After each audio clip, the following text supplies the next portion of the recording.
I loved it. It's a little long, and I'm not gonna lie, I did skip a couple pages at the end, but overall, it's an amazing story.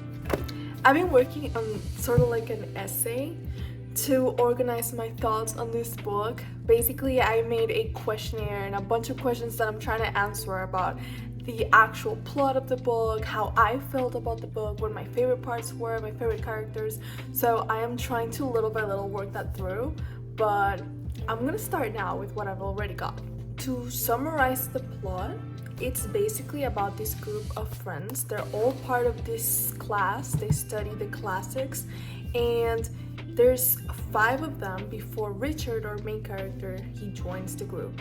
And now he's the only one in the group who's from a not a wealthy background, and the rest don't know that. So that's like his secret. So they all sort of have like their own secret. In the beginning of the story, we know that they kill one of the friends.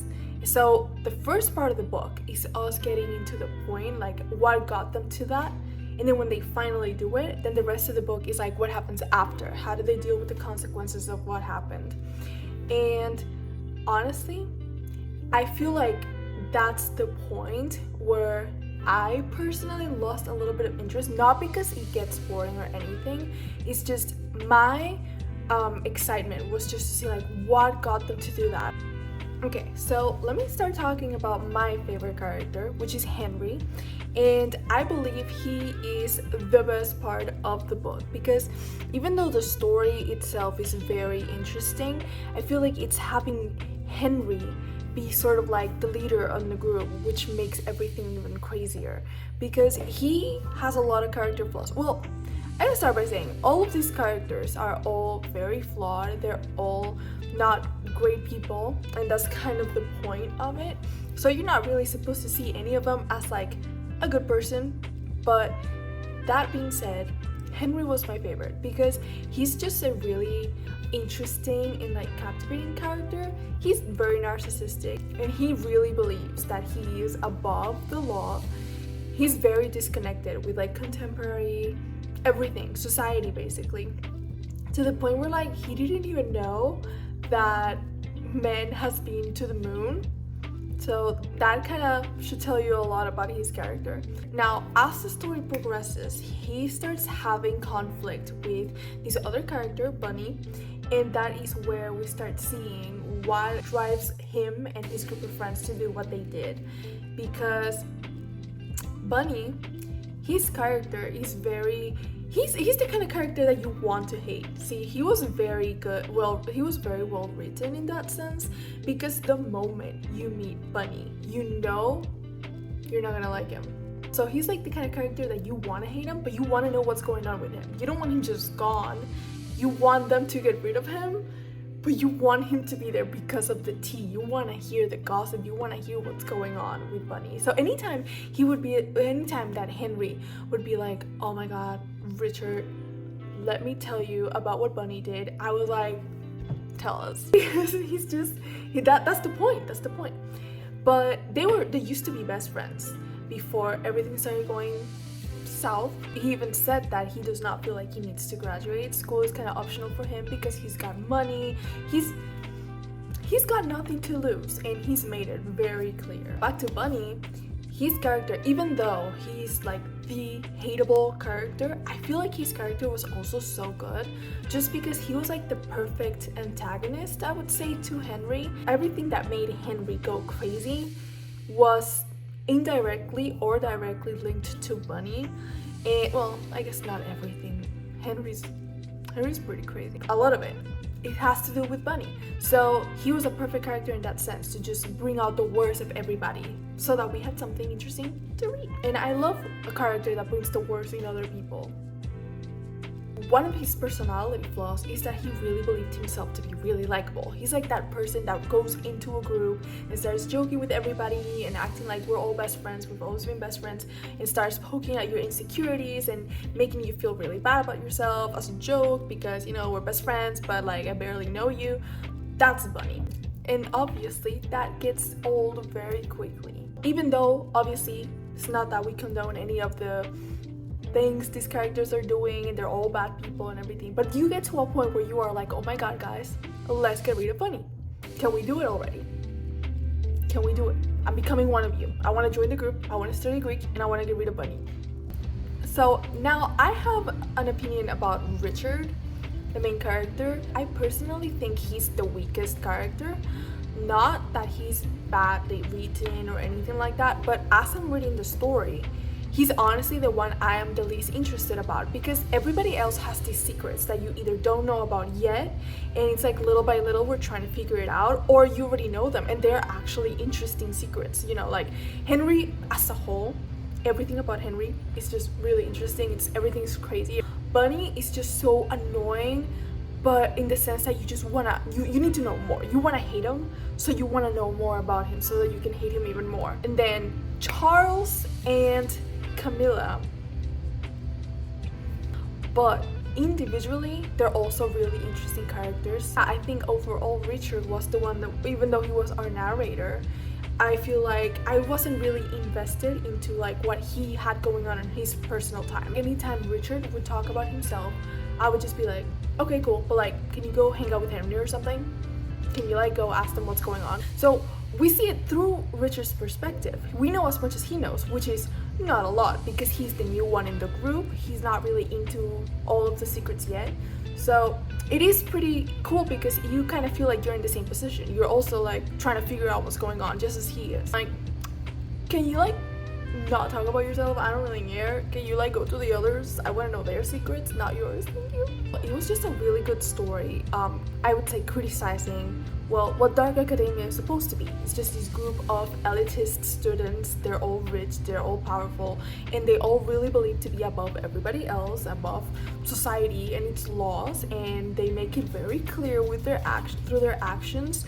I love the book a lot, but oh my god, it took me so long to finish it. I'm really enjoying it, and I don't like to rush. I'm not trying to read just to say that I finished it already or rushing myself, so I do really take my time when I'm reading books. I just like to really enjoy it. The book is not really that hard to read, but it took me months. And I don't mean months like continuously reading. I did pause it, and in between I read a couple books, so I would say overall, actually reading the book, I spent around a month because I paused it around half of the book, and then I started reading a couple others, and I just picked it back up again now in February, and I finished it by the end of it. So it did take me all of February to finish the half that I was missing. I started reading it as a suggestion from my friend Maciel because she, at first, it's funny, at first she didn't like it, and then she loved it. So I was like, I need to see this for myself. She kind of had to push me though, because at first I was just like, oh, okay, yeah, that sounds like another really long book, and I'm really into fantasy, so I was really close-minded in the moment because I had just started reading, and I'm like, I fell in love with fantasy. That's the only thing I'm gonna read ever.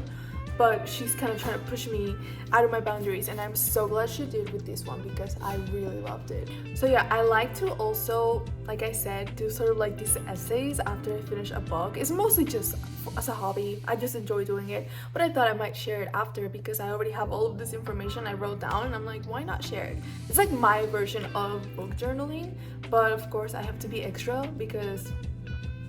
So I've been doing it in Notion, and I made this list of I wrote down this list of questions that I can share them to, and I've been answering them little by little. Actually, I've answered 5 of them already, and that's pretty much what I already talked about. So I'm gonna go and answer the rest, and then I'll be back and kind of like explain my answer a little bit.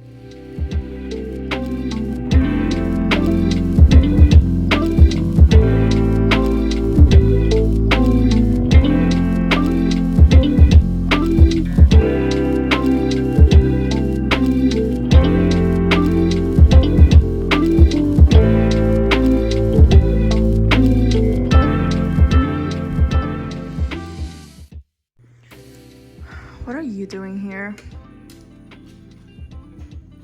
Oh god. Leave me alone. I need to work. So today I'm going to be working on a really fun painting. I want to kind of turn them into a series But I've been thinking I really love more like a realistic style. I like the impressionist vibe to them, but I like a more realistic style to my paintings. But also, when I see other artists, I really love all the cute animal paintings, like the funny ones, animals wearing clothes or, doing like human things. And I was trying really hard to try to find an in-between of what I like to see other artists do. Not that that's the only thing I like, but like I think it's really cute. And trying to see how I can fit that into my personal style. So today, that's what I'm going to be trying out. We're going to be painting animals doing funny things. Mostly like animals on like a more humanoid bodies, just being fancy and doing things. And I do still have an unfinished painting to do. But like I said before, I'm taking a break. So I think the first thing that I'm gonna do is create sort of like a mood board for this one, because I am going to be creating this picture from scratch, just looking up different images of animals, different images of clothing, backgrounds, and kind of Frankensteining it all together into one.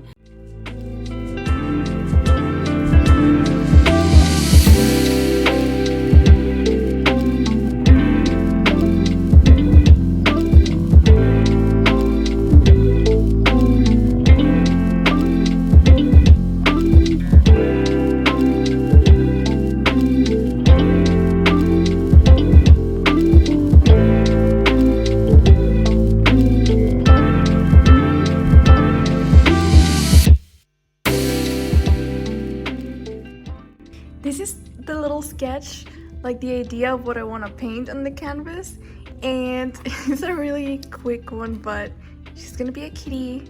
I don't know if you can tell. It's supposed to be a cat.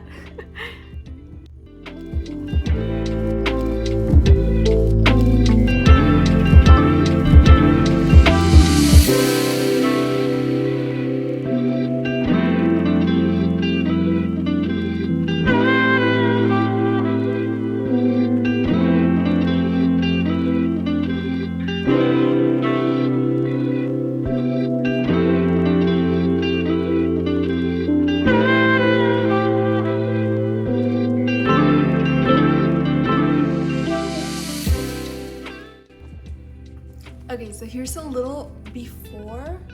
I don't know if you can see here well. Before, this is what the sketch looks like in my sketchbook, and then after the canvas.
Okay, I just realized I kind of was at a weird angle, but here in this lighting you can see a little better how it's looking. So it is the next day and I am about to continue working on my little lady kitty. I have to name her still, but I love how she's looking. I'm gonna go now with the darker shades and just finish all of it. And I'm excited to start working on her little dress.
Okay, I got her face done. I'm so excited. I love her eyes. I'm so happy with how she's turning out. Okay, let's work on her dress now.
Now I'm gonna do my favorite part and I'm gonna do the rainbow around her.